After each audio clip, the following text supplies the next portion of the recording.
जय श्रीराम बंधुगण मृत्यु पर जितेबाला आत्मा शरीर छाड़े तो एमती पीड़ा होता है हुए तो जीवन में केवे आमको एमती पीड़ा हो नबे आपण मैंने भाई आत्मा किए आत्मा मृत्यु पर कुआड़े जाए 13 दिन पर्यंत आत्मा करे कौन गरुड़ पुराणर से सत्य जहाँ आम जाते हुए तो आम आम कर्म को सुधारी पारिबा। जदि आपण मैंने आम चैनल नुआ ताहले आम चैनल को सब्सक्राइब करी एही वीडियो टी संपूर्ण देखंतु हुए तो आपण मैंने आपण मानक कर्म को सुधारी पारि। आत्मा किए आत्मा है अविनाशी आत्मा है अमर आत्मा केबे हेले मरे ना जेमिति आमे गोटे पोशाक पुराणा हो गले आउ गोटे पोशाक बदलू सेमिति आत्मा गोटे शरीर पुराणा हो गले शरीर को बदले। मृत्यु समय कौन हुए मृत्यु समय जी मृत्युवरण कर पाखक जमदूत आसती आ जमदूत को देखी जहाँ जार मृत्यु हबार थी से बहुत भयभीत हो जाए आ जमदूत आसला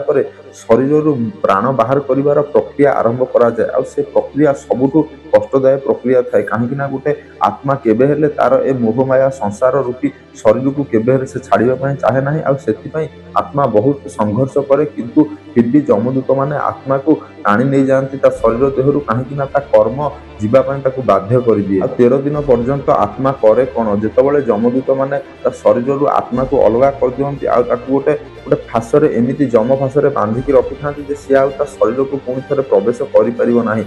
13 दिन पर्यंत से ही छाड़ी दि जाए से आत्मा को आ सी शरीर को देखी था बहुत चेष्टा कर शरीर भितर प्रवेश करने प्रियजन मान सहित कथबार्ता हाँपाई से हो पारे ना से सब शुणु था सब अनुभव कर से अविनाशी आत्मा हेले से किसी कहा ना तार वचन शुणई पारे ना क्या से स्पर्श करें ना से छाड़ी जाइए से शरीर में पुणी थे प्रवेश करें से कष्ट भितर से मोहमाया संसार को से त्याग करे तार पिंडदान श्राद्ध आदि देखे से समय ही आत्मा को भोजन दि जाए जी से संग्रह करें से 13 दिन भितर जी भोजन दि जाए से भोजन सबको ही से नहीं तार यमलोकर यात्रा करे आते सब पापी आत्मा था से सब दुख जंत्रणा आउ अंधकार भितर जाए जमीती कि पापी आत्मा मान को नियाजिबो माने लुहार कंटा थिबो तापर पापी आत्मा माने चालिकी जिबे निया थिबो निया ऊपर चालिकी जाउथिबे शोष लागुथिबो माने पापी आत्मा मान को फिर भी जमदूत माने तांकु टाणी टाणी लेके जाउथिबे पुण्य आत्मा माने सुख श्रद्धा एवं आलोकर सहित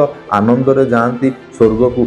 आ पापी आत्मा माने जेतेबेले जाय जमराज को पाखरे पहुंचती जमराज कहार शत्रु नुहंती से कर्मफल दाता से न्यायाधीष्ट जमराज को पाखरे चित्रगुप्त सबु मनुष्यंकर कर्मफल लेखिकी टिकिनिकी रखि थांती सेठी धन बा पावर चलेनी सेठी केवल सत्कर्म ही चले जेमिति मनुष्य कर्म करिथिबे सेमिति तांकु फल मिलिबो। आउ किछि आत्मा जे कि पूरा पुण्य कर्म करिथांती जहार मोक्ष पाइबार योग्य थाए सेमाने मृत्यु समय से डायरेक्ट जाई परमात्मा सहित मिशंती आंकर ए जन्म मृत्यु चक्कर ही से मोक्ष पाई जाती ए जन्म मृत्यु चक्कर से मुक्ति पाई थांती। तो गरुड़ पुराण आमको भयभीत कराए ना गरुड़ पुराण आमको शिक्षा दे थाए कि कर्म केमिति करिवार अछि आमे जेमिति कर्म करिबा फल आमको सेमिति मिलिबो। जदि आपण मानकु ए वीडियोटी भल लागि थाए ताहले हम चैनल को सब्सक्राइब करी वीडियो को लाइक करबा को केबे हेले भूलिबेनी। जय श्री राम।